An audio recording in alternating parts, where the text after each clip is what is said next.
Hello, ठीक है,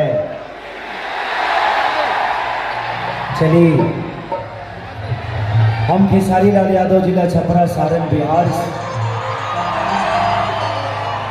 जितने भी हमारी श्रोता भगवान स्वरूपी श्रोता जितने भी आए हैं, मैं सबका चरण छू के प्रणाम कर रहा हूँ। एक ताली बजाकर श्रोता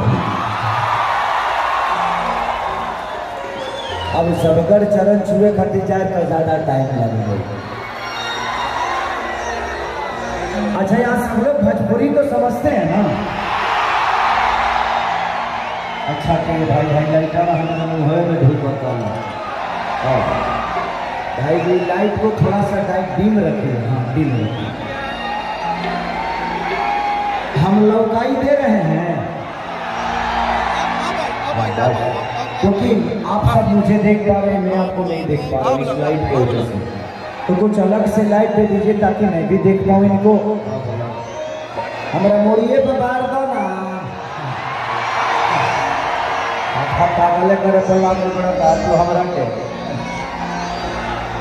चलिए, जिला प्रशासन के जितने भी लोग हैं, डीएम साहब से लेकर माननीय मुख्यमंत्री